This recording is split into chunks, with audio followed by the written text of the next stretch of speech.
I just want to show you what Clash in Italy has scored on Cagematch. We know that Cagematch only gets, like, you know, a few votes. We're only dealing with like 160, 180, 170. It's not big numbers, but it just gives you a taste, a snapshot as to kind of how people felt about this show.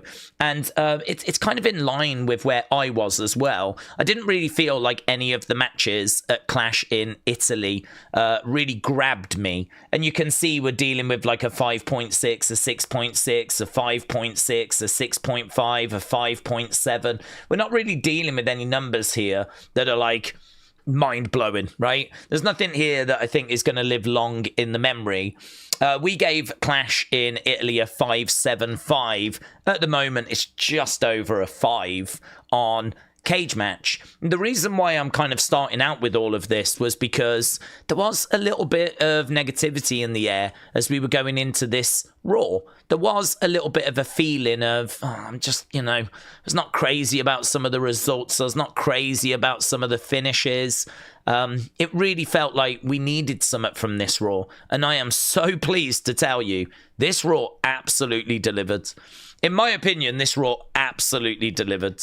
So this is going to be actually quite a positive breakdown, a really good breakdown, because I think we just got a really good show out of WWE. This is the show that we needed coming out of Clash in Italy. So let's start, shall we, with the Open. So we had Roman making his way down to the ring. The thing with Roman and all of this was he actually stopped in the entranceway. I don't think I've seen him do this before. He actually stopped in the entranceway as Alicia was doing his announcement. It just kind of meant that the whole entrance was a bit longer. I understand it's Roman. I understand it's aura farming. If we are going to have a little grumble at the start of the show, I would just say it just felt like this went on forever. You know, we watch wrestling week in, week out. I've seen Roman and his entrances countless amount of times. I just want to get to the meat of this segment, man. I just want to get to this acknowledgement ceremony. So all the time I'm waiting for him to slowly make his way down, and even standing still, completely just standing still in the entranceway whilst they do the entrance. It was just aura farming. I can't say that it didn't work, though, because this crowd went crazy for him. I mean, it was thunderous. He even tried to speak and like sort of stopped because it was getting louder. Like, he was so over. He was so popular. No Jacob, as these members of the Bloodline made their way down, Usos and Roman. No sign of Jacob. Obviously, he would make an appearance. So Roman in the ring then, and he said, there's no day like Acknowledgement Day. And he says, acknowledge me as well to the crowd. And of course they did. There were shades here. I think that the things, I'm trying to remember so much stuff about this segment because there's so much to talk about. I think for me, and I'm just going to say something I said during the watch along, I think this Bloodline story is interesting. I'm not down on it, and I'm certainly not down on the Bloodline. I think the Bloodline have been one of WWE's greatest ever successes. So I'm not down on the Bloodline, and I'm not down on this story. But I do think that there is a slight issue, which might be about to go away now. I think there's been a slight issue with understanding if Jacob is a heel or if he is a face. Because Jacob has been talking about how he's been doing what he's been doing to kind of improve the lives of his family. And he's been talking about wanting to send his kids to a better school, wanting to have his family live in a better house. But even been talking about how it's been a struggle at times to just put food on the table. And I think because he's doing this for good reasons, a lot of people, myself included, I don't hate Jacob. I know he's doing Tongan death grips. I know that he's going after family members. But he's kind of made it clear that, like, you know, it was Solo that brought him in. Roman, you know, you've never done anything for me. And I need to improve the lives of my family. I think that is very relatable. Obviously, Roman responded by saying, who do you think authorized you coming in? You know, so Roman's made it clear, you know, I did know you were coming. And I did authorize it. But I never found myself like hating Jacob. Never found myself kind of booing him, and neither did the crowds. When did Jacob come out and get boos?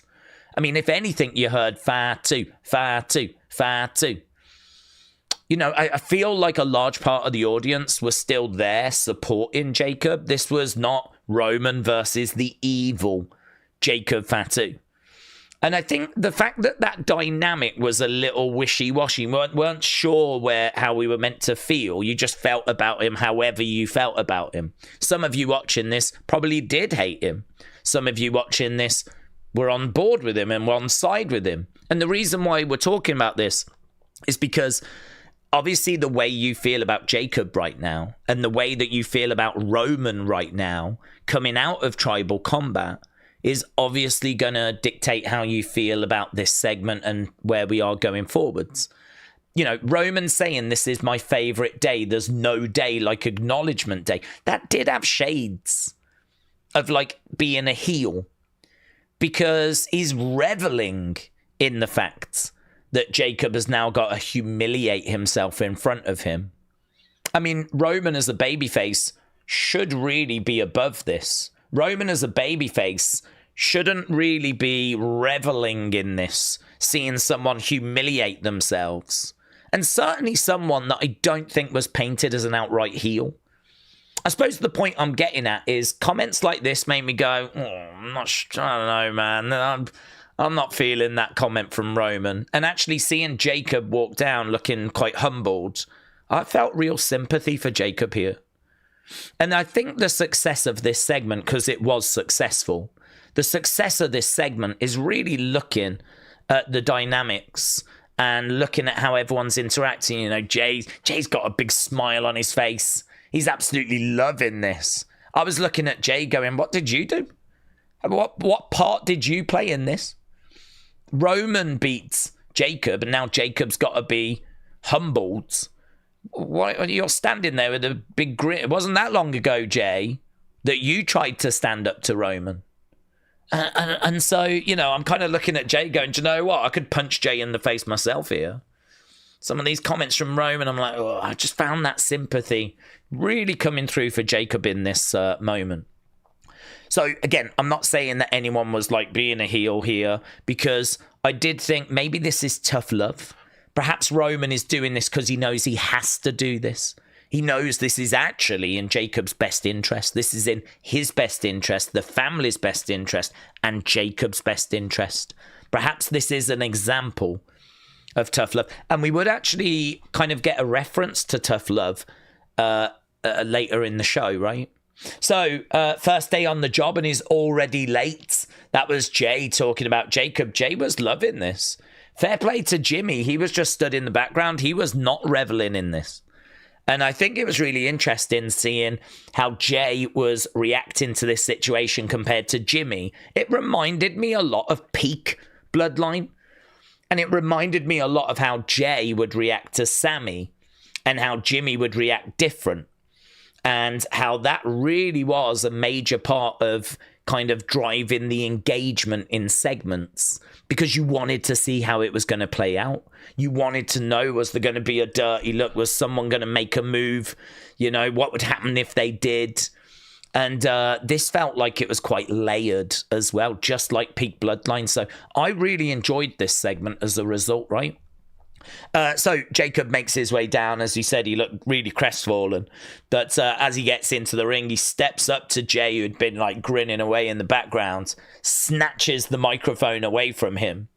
And, you know, he basically said to him, I didn't lose to your punk ass, Jay, right?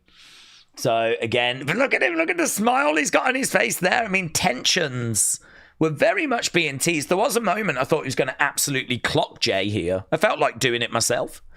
So anyway, that was all kind of side quest stuff. It was time for the main point, and that was he had to acknowledge Roman. Was he going to do it? Were the MFTs going to get involved? Obviously, we saw them at the end of Clash in Italy. So here's Jacob. Tribal Combat. I knew what I was getting myself into. I knew the consequences. I knew the repercussions. I knew what would happen if I walked out with that title last night. And I knew what would happen if I lost. He said, listen, I've been taking L's my whole life. I've been getting knocked down and been getting back up. And all of that has brought me here. I really like this from Jacob. This was taking an L in the most dignified way possible. This was real respect. This was manly. This was an example to all of us on how to take an L. If you got to take an L, you take it on the chin. And it was really good. This was really good. Last night I lost to my tribal chief, says Jacob. Jacob went down onto his knee, reached out his arm. Roman grabbed it. And again, you know, Roman, dignified in this moment as well. And I really love this from Roman. I think what made this segment so interesting is here's Jacob just really exposing his true self here, you know, vulnerable in the ring, being a real honorable man, doing what he had to do because that was the stipulation, right? And I think, like, I was interested to see how does Jay respond. If Jay was going to laugh at Jacob for doing this or something, or if Roman was going to put Jacob down in this moment, you know, that could have really changed how I felt about Roman and Jay and this bloodline. Like, this was a very delicate moment here. And actually, I love this from Roman. He grabs Jacob, helps him back up, and he says, you don't understand this right now, Jacob, but I love you. And do you know what? That is the perfect line in that moment. That is the perfect line. It is tough love. That's what this is. You know, I'm the tribal chief of this family and you have been out of control. You know, putting Tongan death grips on people, family members. Like, you need to come back in line. You need to come back into the fold. You're kind of humiliating yourself now and humbling yourself now because you stepped up to me and you fell short. Well, now we move forward as a family, but we can only do that if you know your role within this organization, know your role within this family, and, you know, come on this journey with us. It's a humbling, but a humbling that hopefully leads to better days for all of them. And I love this line from Roman. I love this line. I feel like this moment, this whole open, I know we're spending a long time on it. I said I had a lot to say on it, but like, I feel like I was scrambling around in the dirt, like really trying to find like clues and things that I could really, you know, what's that look about? What's that line? Why has he said that there? I'm trying to figure out how I feel about Roman right now. How do I feel about Jay right now? Jimmy's kind of out the way. How do I feel about Jacob? And actually, I think the end result is they've come together now. And I think now we can just move forward with them as a babyface group. And we can just move forward with cementing them as a babyface group. That's what I'm expecting. So, yeah, I really like this. And then, of course, the segment ends with Jacob kind of standing in the back, throwing up the wands. And that was the end of the segment. I must admit, though, they all kind of walk out the ring. Jacob walks at the back. I did wonder if he was going to murk them all from behind. Even after all of this, you're still going, is he about to attack them? How's this going to play? And also, I was very unclear as to what this meant. I mean, I knew if he lost the match, he had to acknowledge. And it was pointed out during our live stream that it was also mentioned he was going to have to serve Roman. But I didn't know what that meant. What does that mean? You're going to have to serve me? What, just like in life? Or within the company? Or, I mean, correct me if I'm wrong. There was never a mention that he had to join the bloodline group.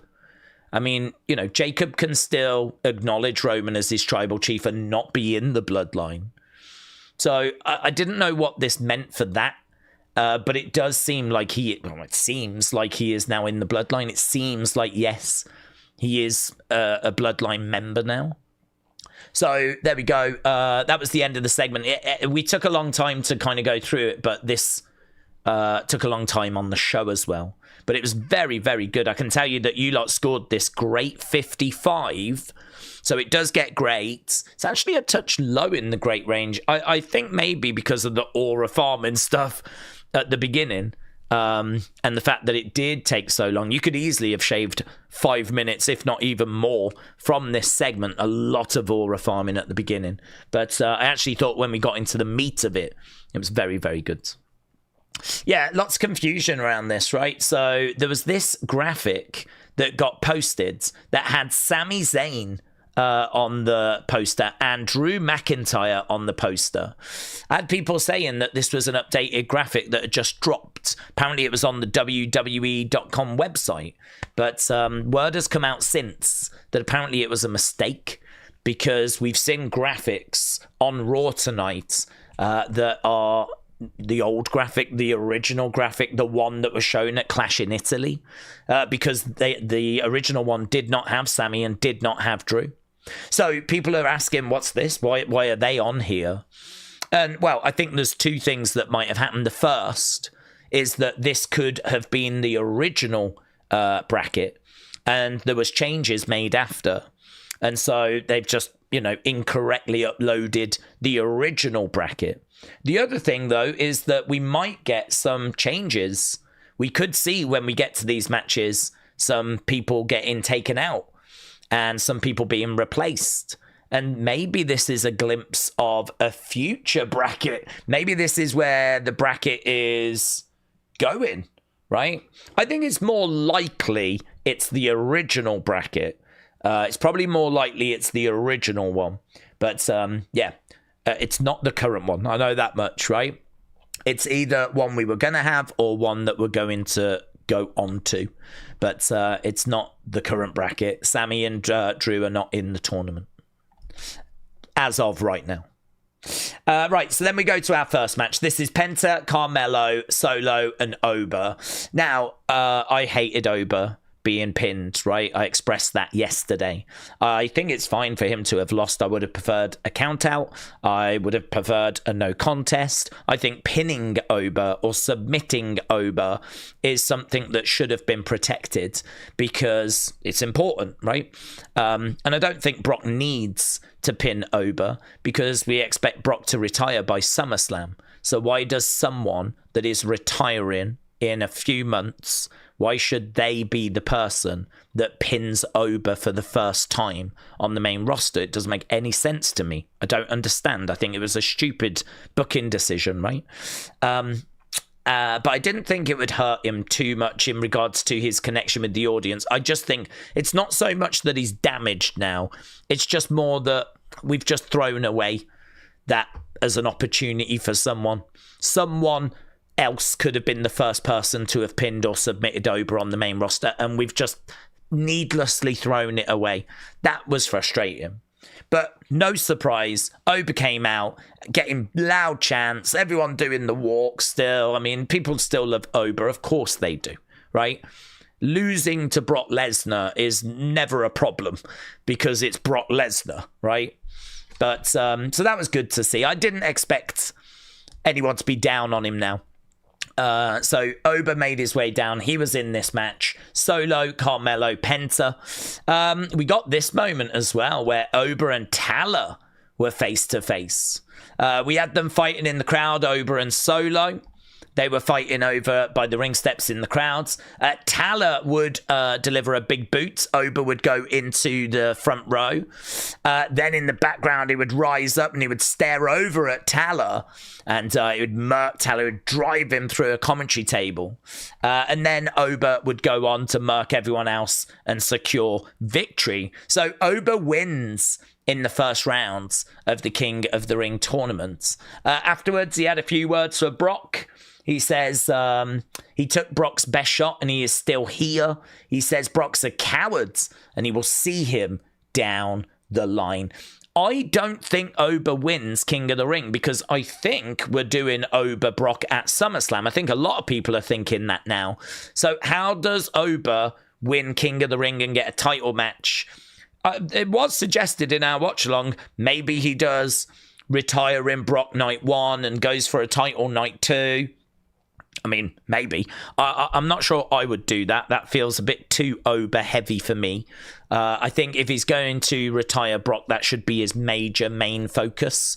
And rather than do that and then come back and try and win a title the next day. I'm not sure I would go in that direction, but they could. They could. It's not crazy. So, yeah, I don't think he's going to win this. I am looking at Tala now. I am wondering if Tala is going to want to get some revenge after being planted through a commentary table. And if actually he could end up costing Oba in the next round. And that's how Oba gets kind of eliminated. Maybe by count out, thanks to Tala getting involved. So I'm looking at Tala. I'm wondering if Brock gets involved as well. Could it be that Brock actually stops Oba from winning this? If he does go on to win this, then obviously that's interesting. What does that mean? Is Oba going to go for the title and maybe Gunther retires Brock at SummerSlam? Or is it going to be that we get Oba retiring Brock and Oba going for a title? Maybe somehow we put a belt on Brock and then we get Oba Brock and it's kind of like everything all in one basket. I don't know. I'm still sat here thinking Oba's not going to win King of the Ring. I think they might give that to someone else, and I think Oba is going to go on to have that match with Brock. So that's where I am anyway. But obviously, we'll have to wait and see. Then we had backstage, we had Sol Ruca. She was up next. And in the background, you can see that we got Maxine talking to Theory. It's worth mentioning that first match was great 74. You lot really enjoyed it. Really enjoyed it. And rightfully so. It was a really, really good match. At this point, we're about 45 minutes in, 50 minutes in. I've got to say, I think this is one of the low points of the show. I am slowly finding myself turning into someone being really negative on Sol, and I don't mean to be. I don't have a problem with Sol Ruca, but I'm just really struggling with her work on the main roster at the moment. I didn't want her to win the belt because I don't think we'd built her up at all. I think like any kind of connection that I'm going to have with her again is going to have to come from now. Because obviously she's been a bit sloppy with her work, which is fine. That's not a problem. But I just, I'd like her to get settled. I just feel like we've rushed her too quickly. I really feel that way. I really feel like you've shown me a girl that's a bit nervous and is a bit sloppy. Yes, massive potential. But like now is not the time to put the belt on her. Do it 6 months down the road. Like, why have we got to do it now? Why are we in such a rush? Why is this girl clearly not settled, a bit nervous, just needs a little bit? Why are you putting the IC belt on her right now? Like, I don't know. And she didn't have any wins before she actually, went to Saturday night's main event. Then she gets like a DQ win after a couple of minutes because Becky moved the ref in the way.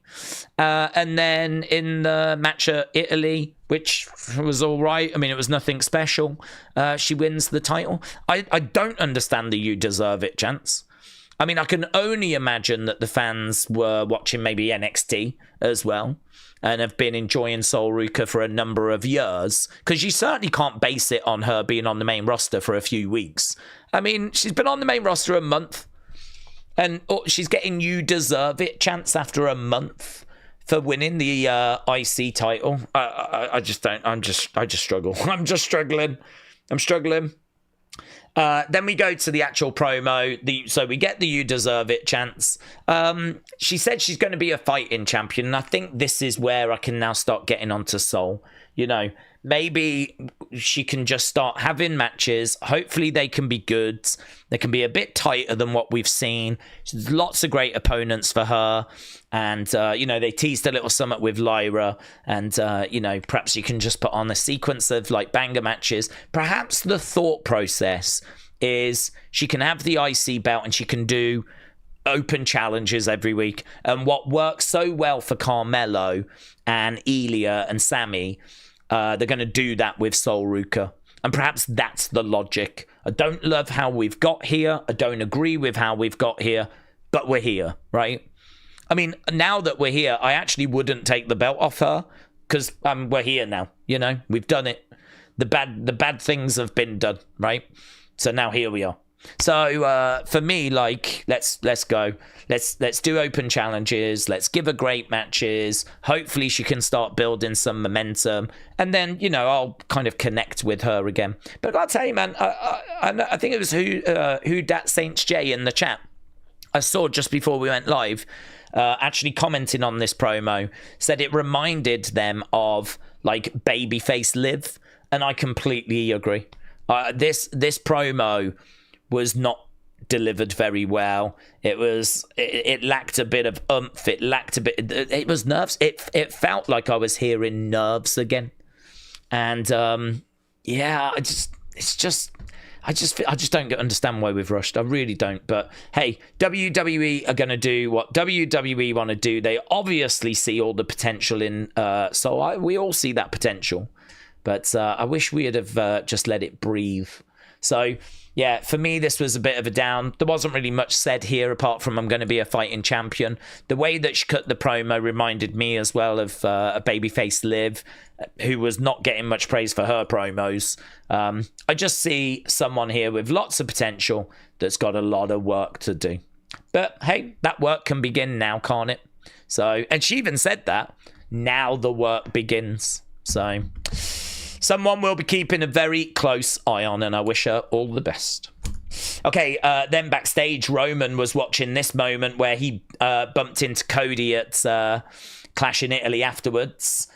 He says that he'll get to Cody Rhodes later. There is a theory that Cody may lose the belt to Gunther, which means that Gunther, it'll be champ going into SummerSlam and will have to defend his belt. So Gunther could end up facing the winner of King of the Ring. Ober will face Brock. And then it means that we could get Roman Cody at SummerSlam, which I wouldn't be down on. I don't know where the appetite is for it. We did a poll and most people said they weren't bothered. So I'm not sure what the appetite's like for it, but that's maybe an idea, a glimpse as to where we're heading. That would say to me that the winner of King of the Ring will be a babyface. And I think I'm probably looking at Seth. Maybe that sets up Seth versus Gunther for the heavyweight title. And on the other side, we have Roman against Cody. And then you've got Ober against Brock. Anyway, Roman instructs Jay to go and win the undisputed WWE Championship. Jay was obviously very excited by that. I don't think he will, but it just gives you an idea as to why he is in this tournament, right? He's not trying to win it to go after Roman. He's trying to win it so he can go after Cody and get the belt. He needs to do this one on his own, says Roman. Right, then we followed up with a tag match. You lot said this tag match was good 96. So a real step down from where we had been. We had, as we said, that Sol Ruca promo, which I was not blown away by. Then we had this match, which was fine. I mean, it was more than acceptable. Middle of the show, but it did feel like the show had moved to a different stage now. We had a really good kind of first 50 minutes, and then we kind of settled down into a very normal kind of episode of Raw. Rey Mysterio coming down. He's bringing down and wearing OG attire. Wonder if it's because he's starting to think of retiring. So, you know, he's just kind of showing us some of his old gear before he kind of calls it quits in the future. I'm not sure. Maybe it's just something fun that he wants to do. I'm not sure, but people are certainly talking about it. This was Rey and Dragon Lee against Rusev and Ethan. Rusev is starting using this Bangaranga line, which I don't really understand. I don't really understand why he's using it. We've spoke before about how it was a Eurovision winning song title, but I don't know that it actually means anything. And yes, it was the Bulgarian Eurovision. So perhaps he just likes the words. I don't see how this connects to his character. I don't see how this connects to him, this Bangaranga line. But he's got it on a shirt. He was wearing it on a shirt. He was yelling it out. He's trying to get it over. He's trying to get it to connect. Don't forget as well, he's a heel. So it is a bit strange Kind of feels like Bangaranga is a bit of a fun word, fun vibe. I'm sure it probably does mean something, but I don't know, man. I'm confused by this. But hey, he's just trying something, isn't he? So fair play. Then we went to the finish. Ray with a 619 manages to then go on to secure victory, I believe, pinning Ethan Page. So Ray and Dragon Lee get it done. And as we said, not a brilliant score. It was okay. Good 96. Then backstage we had Adam Pearce just letting Penta know the match with Rey Mysterio is going to be happening. Everyone wants it. Not sure when it happens though, but he'll be defending that IC belt against Rey. LA Knight was angry. He thought that Adam Pearce was showing favoritism to Roman, right? Which was I'm not sure where that was kind of coming from. He asked him if he was feeling oozy. And this was good, this bit, though. Adam Pearce was, like, talking and sort of pointing as he was, like, making his points. And LA Knight grabbed his hand and sort of held it up like that. Kind of making out, look, you're even acknowledging right now. So it seems like LA Knight has got a real issue with the bloodline. He's been kind of demonstrating that for a regular basis recently. And he's kind of having a bit of a pop at Adam Pearce, thinking that Adam's letting the bloodline just sort of do whatever they want right now. Adam Pearce did go online and he said it's not about the bloodline. It's about keeping that family blood in line. So that's Adam Pearce's take on the situation. I'm not showing favoritism to them. I'm just trying to keep them in line. Finn Balor has gone to SmackDown. We discussed this on the Clash in Italy stream, the breakdown. It was shown on the bracket. His name was in blue. That it got mentioned during the commercial break by Judgment Day that, yes, he has gone over to SmackDown now. Then we went to our next match. This was match number 3. This was the women's fatal 4-way for Queen of the Ring. So Giulia coming down, blonde hair, bright ring gear. She looked great. She really did. She got a great reaction from the fans because, of course, she has got Italian heritage. This was during commercial break. Not crazy about it. Some of these spots where it's like everyone kind of being linked up or whatever. We've seen it before where that person puts a sleeper on that person who puts a sleeper on that person. It gives me like human centipede vibes. Some of it can look very, contrived, mapped out, kind of choreographed. I was just not crazy on that spot. Match itself, though, was not bad. And it continued with, looks like that tweet's been deleted. It continued with Io getting the pin on Giulia. So Io got the pin on Giulia in the end, and there was some good action in the match. You lot were really torn between good or great. You just didn't know good or great. Which way do we go on this? In the end, it was good that won. So it came out actually as good 94. That is very unfair. It deserves to be like good 99, even low end great, because you lot were really, really split on it. It was a very enjoyable match, actually. There was definitely things in there I would criticize and go, oh, I'm not sure about that, not sure about that. But there was also some fantastic bits in there. The usual EO stuff, flipping over, emoting away, moonsaulting. There was some really good stuff in there as well. I think the men's was better, though. I do think the men's was better. But the women's match was still very, very enjoyable.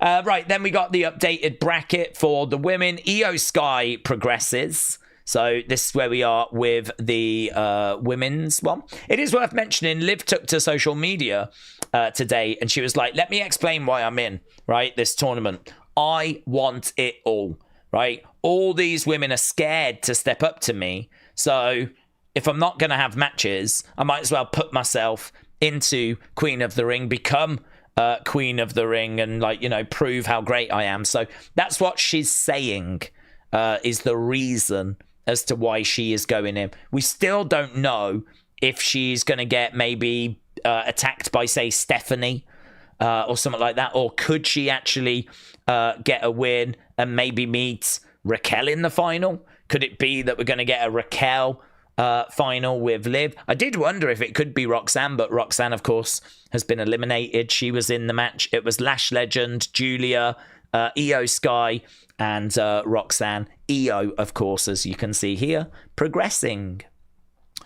Right, then we were backstage. Maxine Dupree was not happy about being left out the tournament. Adam Pearce said if an opening comes up, you'll be at the top of the list. Is she going to take someone out so she can go in?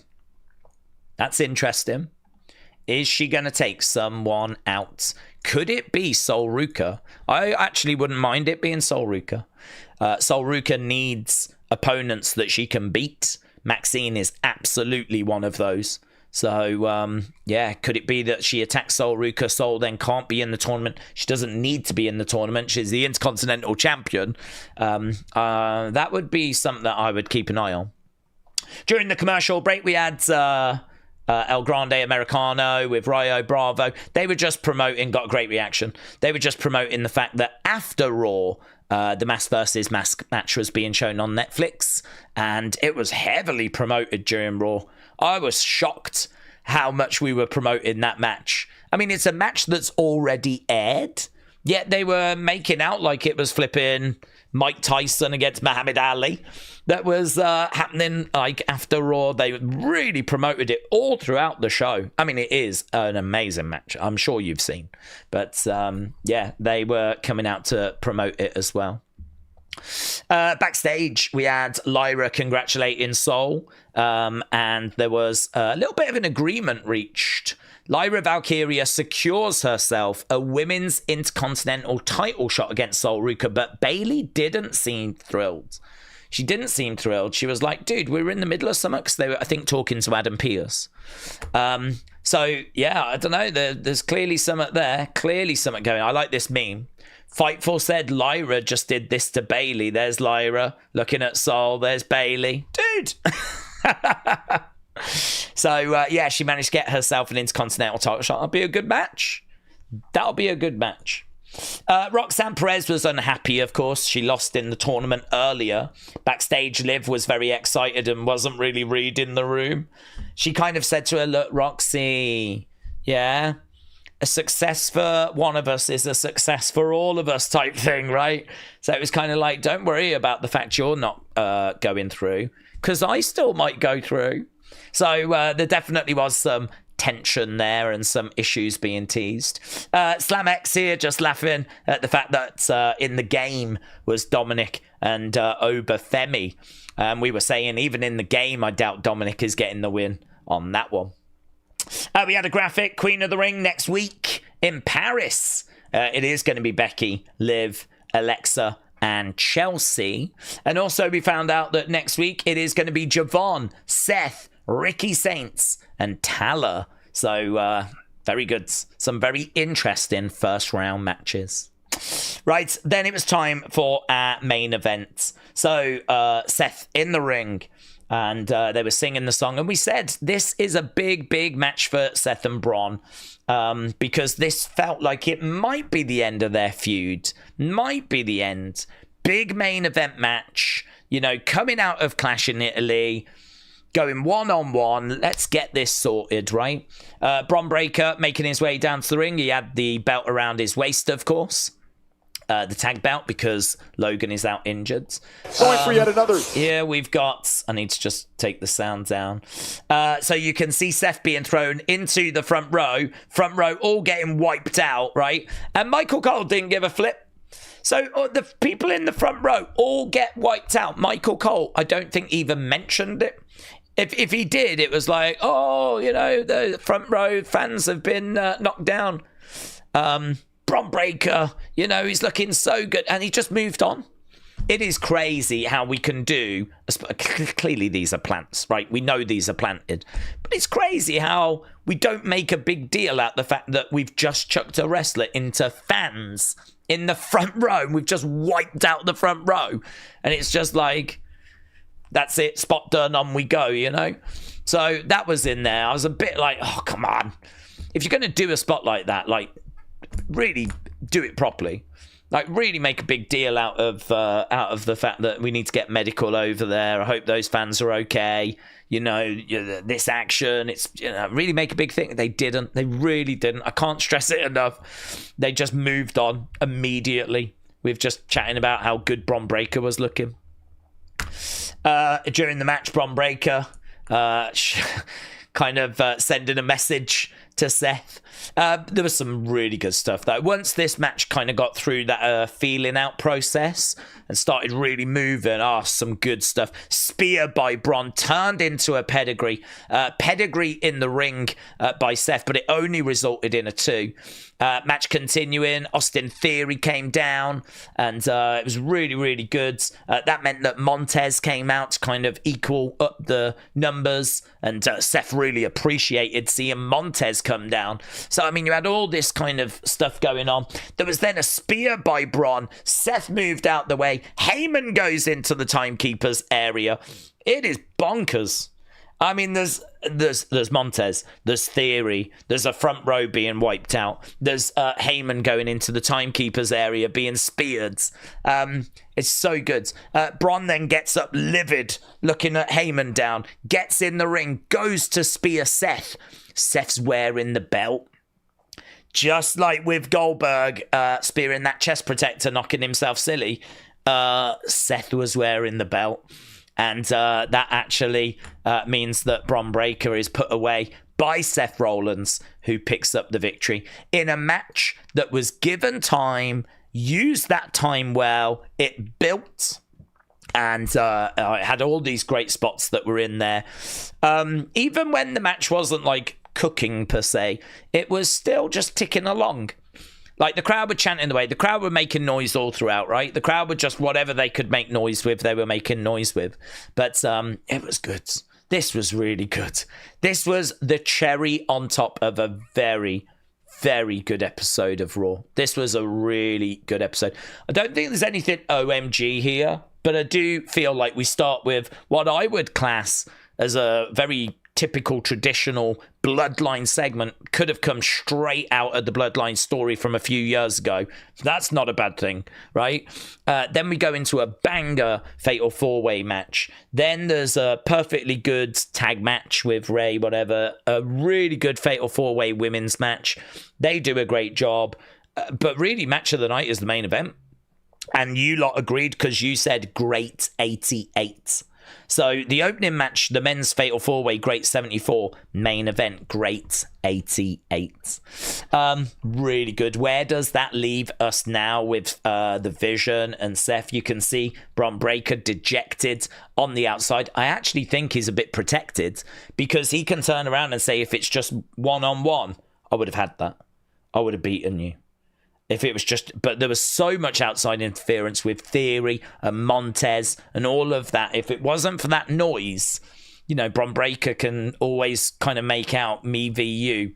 Who knows? I mean, one day we might get them in a cage match or a Hell in a Cell. Perhaps Bron Breakker can get the win in that environment. But tonight was Seth Rollins' night.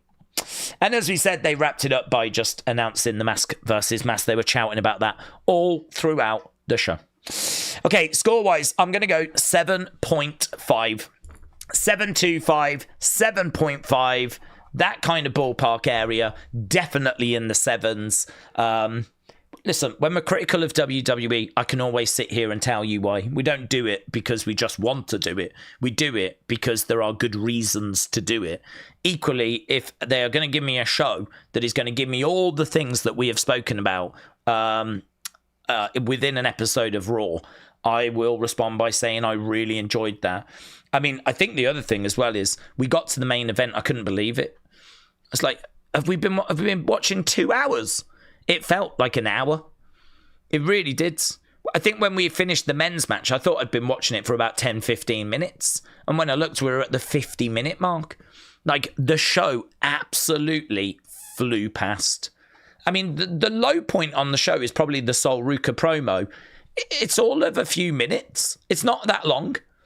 And do you know what I mean? It was not like offensively bad or anything. It was just, you could tell that she was nervous and it wasn't the kind of standard that you expect. But it's not a problem. And that was probably one of the worst parts. Tag match was okay. I think to raise the score Probably could have done with that tag match being a bit better as well. The women's match, you know, maybe could have been improved. You lot were torn between good and great, and good ended up winning in the end. But really, the acknowledgement ceremony, maybe take a little bit of time off that. Don't need all the aura farming. The Fatal 4-Way was really good. The main event was really good. It's really good. This is really good.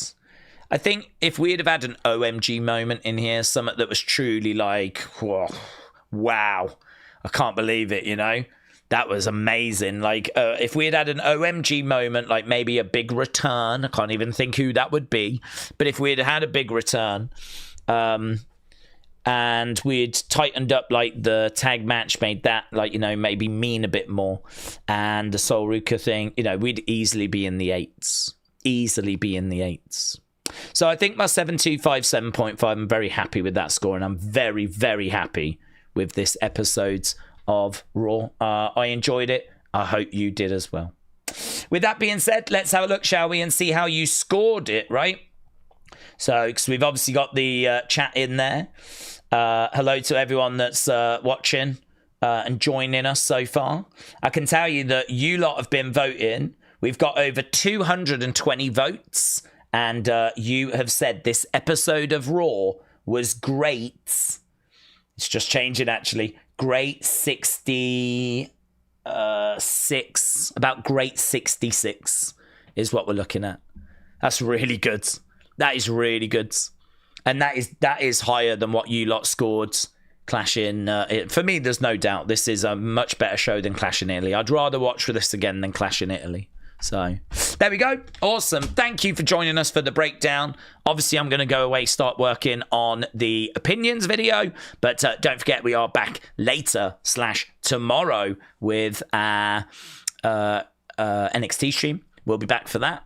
We're doing NXT. Obviously, we've got SmackDown on Friday. And of course, we're back on Saturday with the next AAA show. Bailey is on that show along with Lola Vice.